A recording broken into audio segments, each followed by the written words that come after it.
Hello. Thank you for joining us here at the Greenbrier Church Online. I'm sure by now you've probably braved the malls and the stores looking for that perfect gift for those hard to shop for people in your life. If you spend any time in a crowded marketplace, you already know how stressful and chaotic this time of year can be, not only for our bodies and our debit cards, but even for our souls. In our consumer driven society, it's easy to forget that this whole season is supposed to be about getting together with our family and togetherness. And while it sounds so simple, we make it much more difficult. I read this week where somebody wrote that stress has always been at the forefront and a part of this time of the year. Think about how stressful it had to be for those shepherds in the field when the angels just show up and start singing glory to God in the highest and peace on earth and goodwill towards men. I mean, they didn't have an appointment. The angels didn't tell anybody they were on their way. One moment, everything's calm and dark, and the next moment, the sky's filled with all of these angels singing and scaring the living daylights out of the people. Or what about the fact that you have a young girl who's pregnant out of wedlock? You know, she felt the stress of what's going on and what's happening and how that's being perceived in the community. She was even wondering if her marriage was going to actually happen, or is Joseph going to break this marriage off? And then you have Joseph. I mean, his future bride is pregnant, and there's this angel that shows up in his dream and says, "Don't be afraid about what's happening." I mean, really, don't be afraid? I mean, we all know how well that works when somebody's in the middle of freaking out and you look at them and go, "Just calm down." That doesn't work at all. Joseph is told that Mary's not just pregnant, she's carrying the Son of God, and it's up to him to take care of both of them. Then, because of the Jewish law, Joseph, along with every other head of the household, has to go back to the city of their birth for the census, and Joseph finds himself on the road with a pregnant woman.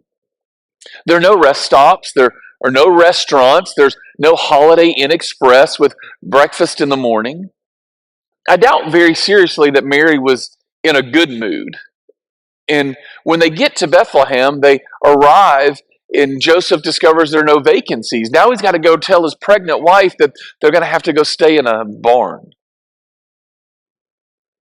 I mean, if you think about it, it seems like from the very beginning, this holiday that we're celebrating has been filled with presents, food, family, and stress. Can we go ahead and admit that Christmas is chaotic? I mean, it's so easy to allow what should be a time of family and friends and joy and warm hearts to become a time of stress and heartburn and dysfunction and headaches and depression.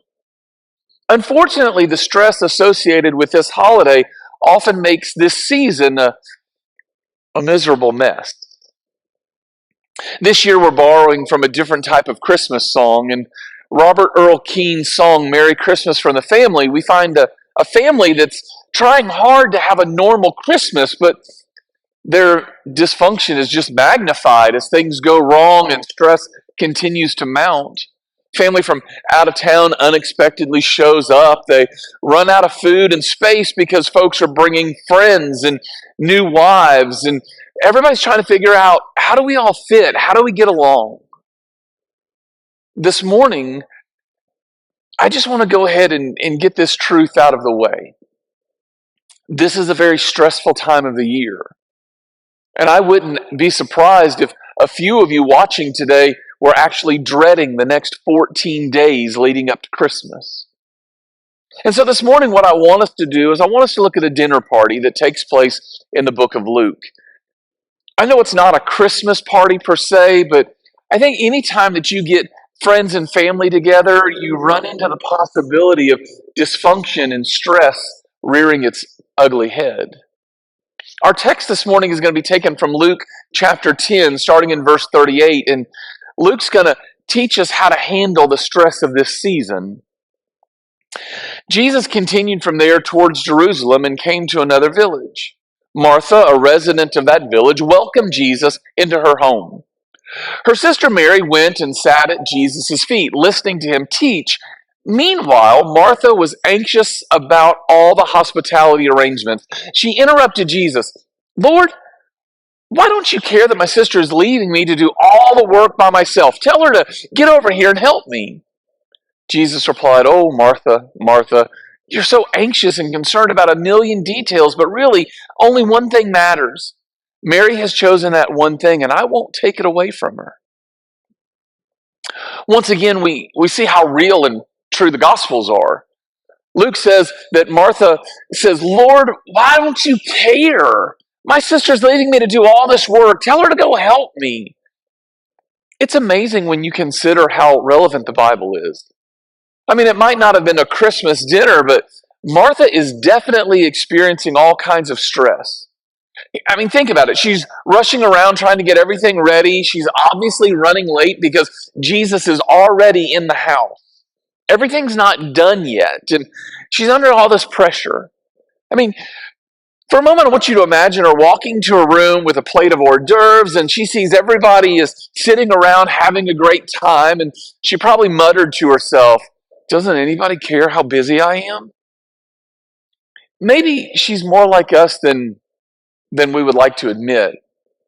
Maybe instead of facing the problem straight on, she makes some snide comments. Mary, oh, there you are, sweetheart. No, please don't bother getting up. I'll take care of everything. And Jesus, I really wish that I had the time to just kind of sit around and chat like some people, but I'm pretty sure you're all going to want something to eat soon. So I'll just head back into the kitchen and get everything done. I'll be the one doing all the work alone. Can't you just hear her? Can't you hear that in her voice? Luke does us this great service when he takes the time to explain the problem. In verse 40, he says that Martha is anxious. And she's anxious about all of these hospitality arrangements. She's in this chaos because there's all of these things that has to get done, and she's the only one working to get everything ready. I mean, do these folks actually think the table's going to set itself? Hospitality is still a big thing, and she's the only one worried about it. Doesn't that sound like us sometimes? Like Martha, we tend to get distracted by all the seemingly necessary and important things that we actually miss the point. Peter Drucker says, for most of us, the problem is not priorities as much as it is what we choose to leave out. That's our real struggle. We allow our season to get filled with chaos and stress because some of the things that we make priorities really aren't priorities. We focus on things of lesser importance and we miss the things that are the most important, which is exactly where Martha is in this text. And I can feel for her. After all, she's rushing around trying to get everything ready because Jesus is in her house. She wants to show hospitality. That's a huge thing. Martha gets so busy serving Jesus that she forgets to spend time with Jesus. In the same way, we get so busy sometimes preparing for Christmas that we forget that our families are the real reason that we get together. I want you to remember, this month we have a memory verse, Hebrews 12, verse 2. Now stay focused on Jesus who designed and perfected our faith. Jesus has to be our priority.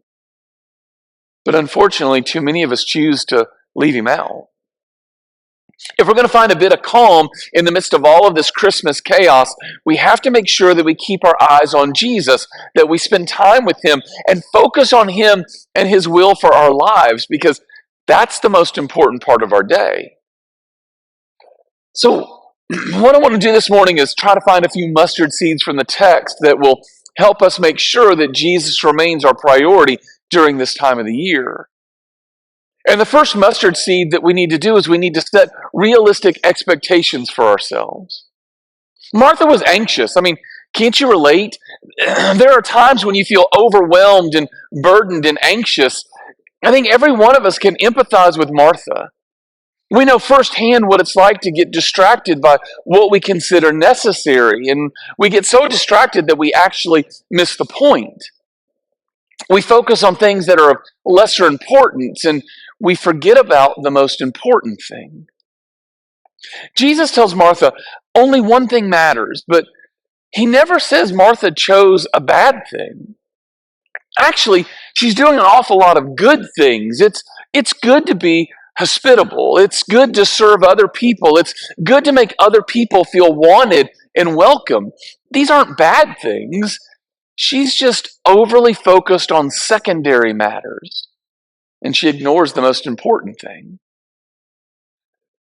Maybe all the preparations that we've planned for Christmas are good, but are they necessary? I mean, think for a moment about your holiday routine. Go through a typical Christmas Eve and Christmas Day in your mind. Your thoughts may go from opening presents to drinking eggnog and back again, but you get through the presents and then you move to the table that's overflowing with food. You eat and you talk and you spend time with your family and maybe your friends. And finally, when dinner's over, you make your way back into the kitchen because somebody has to clean all of this up while everybody else goes and sits on the couch and falls asleep. Let me suggest something that you might not realize. Your whole day has been self-focused. Now, before you protest, I know you bought all those gifts to give to other people. I know that you made all of that food so that you can feed a family that's the size of a small army. I've played that game as well, though. I understand all too well the personal satisfaction that comes from picking out the right gift.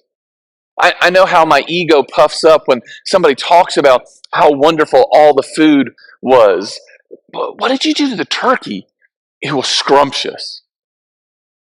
You see, on the outside, it seems like you're very giving, but really on the inside, it's all self-serving. I mean, honestly, how would you feel if nobody said thank you for the gift or bragged on all your hard work or how good the food tasted? In reality, Martha is only concerned about herself. She wants Jesus to scold Mary, to say, Mary's wrong for not pitching in and helping out. She wants a little sympathy, or actually, she wants somebody to pat her on the back. She wants somebody to tell her what a good person she is. She's just concerned about herself instead of someone else. I mean, the thing about Martha's predicament is that nobody assigns her any of these duties. She's the one who decided that all of this had to be done. That's why Jesus says only one thing matters. You see, you're doing all of these things for your own benefit, and they're good things, but the only thing that matters is sitting right here in your home in front of you. The food and the arrangements are nice, but the only thing that matters is spending time with Jesus. Actually, maybe it's not the season that's stressing you. Maybe it's the false impression that your value and worth is tied into all of these things that don't really matter. For example, every year you make a special dessert. You make it from a recipe that your great-grandmother handed down to your grandmother, who handed it down to your mother, who turned that recipe over to you. But it takes 5 hours to put all of that together. And so you're spending all day in the kitchen instead of spending time with your family. Why? Only one thing matters. So maybe this year opt for a different dessert or go out and buy a pre-made cake or pie. And before you say, Jeremy, everybody will be disappointed.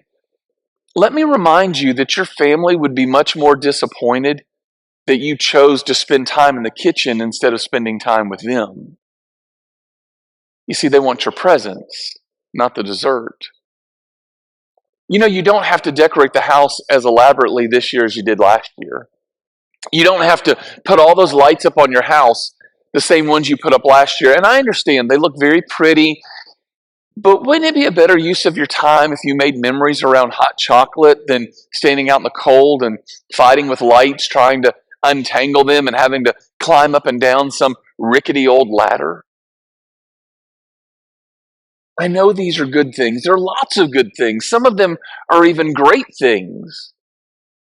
But are we doing the most important thing? For the next 14 days, I want us to set some more realistic expectations. And secondly, I believe if we're going to deal with the dysfunction of the season, we have to learn how to minimize the distractions. Okay, true story.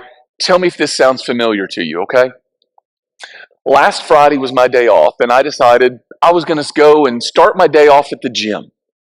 So I got out of bed and I got dressed, and as I was walking out of our bedroom, I noticed there were clothes in the dirty clothes hamper. Well, those could be washing while I was at the gym. So I grab the hamper and I take it downstairs into the laundry room and I start to separate out the clothes and I take the hamper back upstairs. But as I'm walking back upstairs, I passed the kitchen and thought, I didn't make coffee this morning. So I go to the coffee maker to make a cup of coffee, but as I'm putting the grounds in the filter, I spill some grounds on the floor. Well, you can't have coffee grounds on the floor. So I went out to the garage to get the broom to sweep up my mess. But when I walked out to the garage, I noticed that I hadn't put the suitcases up from the last time that Tristan and I went to see the boys in Nashville.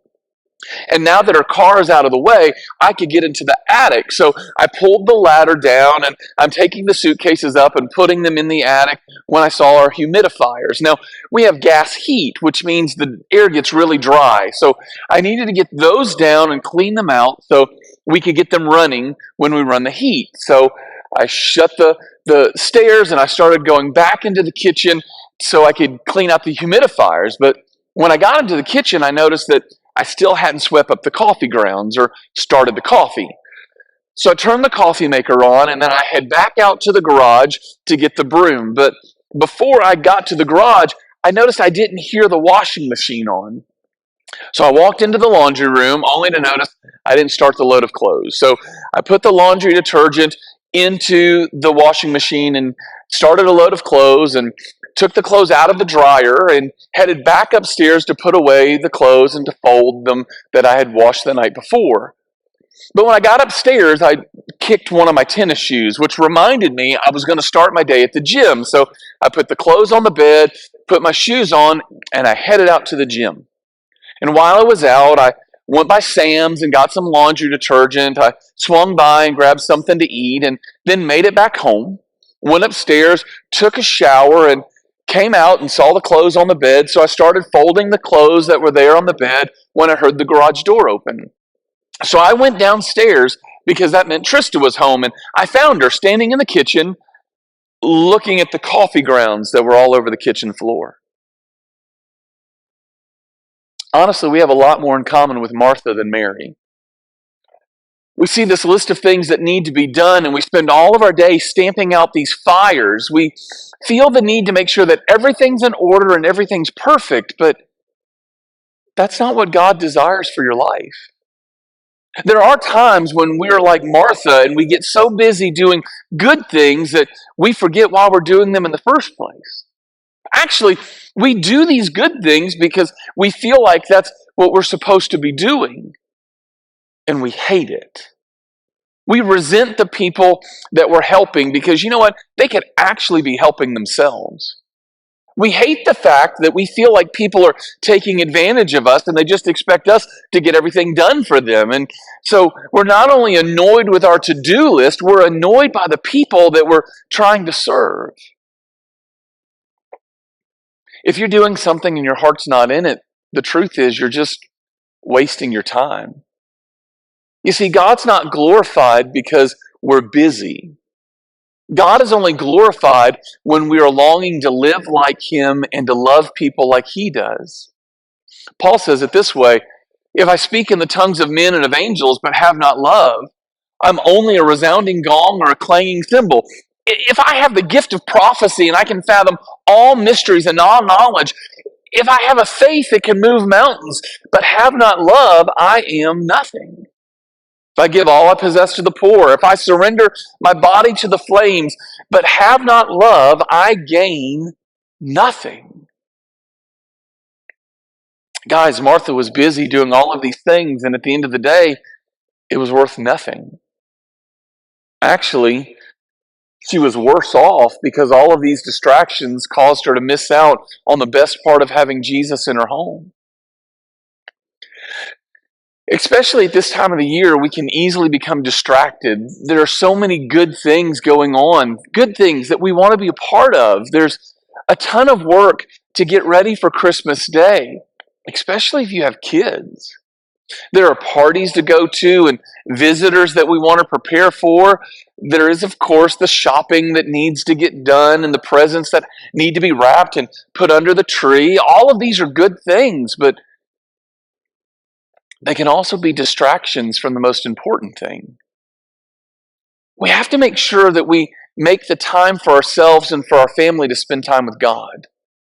I think that'll go miles in helping us simplify Christmas. Today, our Prince of Peace has invited you to join him at the table. And he doesn't want us to come distracted by the thousand other things that are clamoring for our attention at this time of the year. He wants us just to come and to sit with him for a while.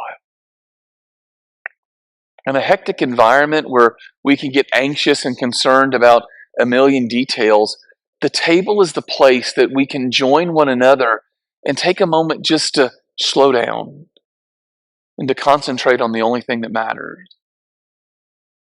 And so I encourage you today to take some time at the table, to actually take some time to just be with your Savior, to reflect and to remember what a beautiful gift that we have when we were invited to come and to join him at the table, to think about what he has sacrificed so that we could have this time with him.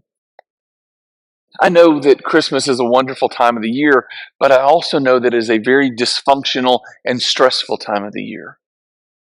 And so my prayer is today that you'll be able to find 5-10 minutes to just stop. Stop doing all of the things that are not important and take a little bit of time to do what matters most. I really hope and pray that you have a wonderful week. And as you get prepared and you work on Christmas, that you're able to find some time to be alone with Jesus, the only thing that really matters. So that you can love like he loves, you can care like he cares, so you can do things out of your love for him and in response to his love for you. I hope you have a wonderful week. Never forget how deeply you're loved. I look forward to seeing you very soon. Please go in peace.